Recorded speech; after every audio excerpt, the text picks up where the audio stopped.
not really embarrassed, just it's such a small room, can't really do anything except for just sit, you know. I'd rather get out and do stuff.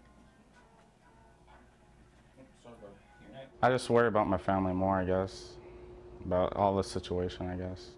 Let you go to their, get up in our cooler and head to the park, play around.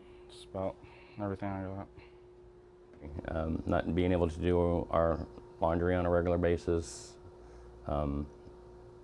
the cooking situation, waiting in the line for showers, pushing somebody out of the mirror so while they're doing their hair so I can shave. Yeah, just there's a lot of things, but you work around it.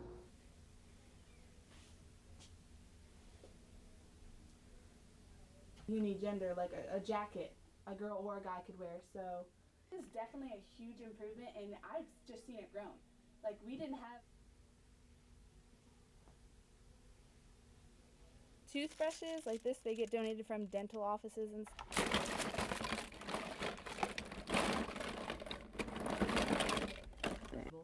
and they share each other's resources, and they find ways to help the community even more. And that has grown in just the last year. I was in there correlated versus being in the community where the longer a student is with me, the more I can identify, because then I know the trends. I know their habits. And they come into a classroom and they're lethargic, then I know that they didn't sleep that night. You know, that something's going on. If they're hungry, it's going to show in the way they respond to me in class as well as on their tests. You know, educationally, period, is all going to be affected by the circumstances of their economics. it's like Red Cross. You know, Red Cross helps people. Like, no, because of all the naming options that we had, the things like we just had a huge donation before Christmas. Confidentiality is big for everybody. You know, sometimes on this level, especially with high schoolers, it isn't about advertising. They don't want to advertise that they're different or that something's going on. They want to blend in. They're trying to find their identity, and that's very common with this age group. And because of that, if you identify them as homeless, then you have now separated them from the rest of the group. And because of that, they become vulnerable.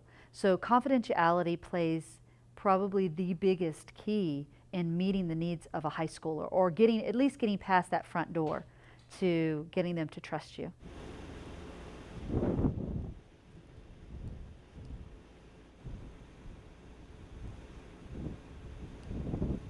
What we are seeing in public schools across the country is an unprecedented increase in the number of children and youth who are homeless.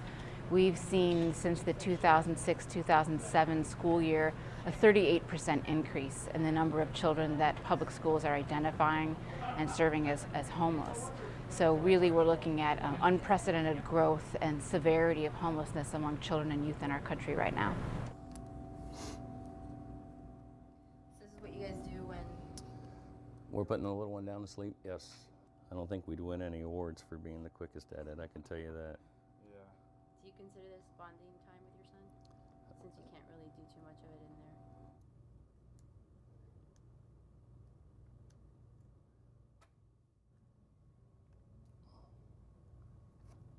Fun, I saw that over here.